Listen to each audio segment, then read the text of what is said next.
Cybersecurity technology was never designed to feel like a hug. But humans are emotional beings, and there are ways to gain support for even the most invasive tools. Back when I was an engineer, one of my favorite technologies to deploy was the next-gen firewall. There was just a real satisfaction when I got to watch threats get blocked. So we'd go in, we'd deploy the thing, the product, and we'd see red light up. And I would think, great, I get to see these intrusion sensors go off. I know that we're blocking all this bad stuff. It was just very sad. It was just a lot of satisfaction for me. I think a lot of businesses, specific to firewalls, a lot of businesses resist hardened firewalls. And that's because they fear disruption to their operations or even inconvenience to employees. I remember one time there was a CEO or a COO, whatever the case was. It was an executive in a company. And he brought his kid to work. And his kid couldn't get on Facebook because we deployed this technology. And that moment stuck with me. Are you serious? Like we put in the technology to protect your business, and you're upset because your kid can't get on Facebook.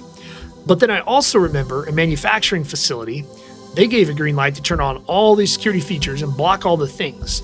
And the reason why is because we had evidence that showed they had data being taken from dozens of devices, going to countries where the US isn't exactly a friend. So a few things I took away, not just from that example, but a few things I've taken away through the years to make invasive cybersecurity technology feel a little bit more like a hug. Again, we're emotional beings. 4 strategies. 1, instead of saying, don't click that, why don't you try, we want to protect you from scams that target people just like you. Here's how we have your back. That's an approach that's a little more friendly. Again, feed into the emotion, what people want. You can use invasive tools and get away with that. Number 2 is celebrate secure behavior.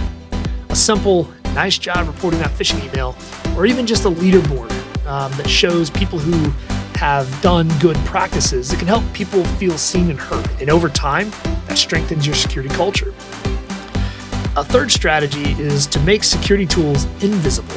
So use things like password managers, single sign-on, and automatic updates to cut down on the friction that you run into.